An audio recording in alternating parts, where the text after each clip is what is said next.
Hello all, back with another Tuesday tip. I wasn't entirely sure if I'd keep these going in the new year. I'm still not sure. But basically, when I mentioned cancelling them, people was up in arms about it, practically begging me to keep them going. So here I am. Well, it was one person who said, "Why don't you keep them going, mate?" And that was basically all the encouragement I needed. And hopefully I picked up some tips over Christmas. The wife's watched a few of these videos. She didn't know I'd been doing them.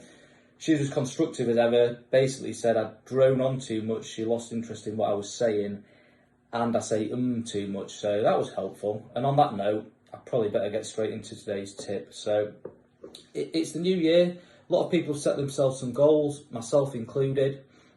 The next step obviously is to put a bit of a plan in place to achieve that goal. No point just having a goal saying I'm going to increase sales and you don't do anything about it. So next step is to put a plan in place of how you're going to achieve that. The step beyond that is to actually set aside some time to do that. Now, I'm big on time, I'm obsessed with time because I don't have any. I'm completely time poor.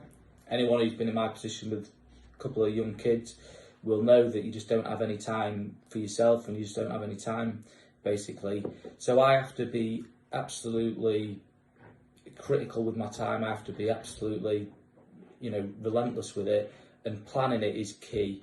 So if you set a goal, that should be your main focus of the year. So that should be where your time is prioritised. Now, too often you'll set off with the intention of I'm going to do X, Y, and Z, and then the workload takes over and you don't have time for it. So this is where we need to be critical, and we need to analyse our time, and we need to set aside some time to achieve our goal that is a priority. Now, what I do is quite simple. Every week on a Friday, I'll sort of set myself a bit of a plan for the week after. And the goal should be the first thing in that diary. So whether it's, you'll know how long you'll need, how long you want to set aside. Might be an hour a day, might be 30 minutes a day, might be an afternoon a week, whatever it is, but that needs to be the first thing in the diary that's prioritised. And everything else needs to work around it. Now, if you've got too much on, that is where you need to be analysing your time and saying to yourself, right, can I delegate this? Can I outsource this to free up some time?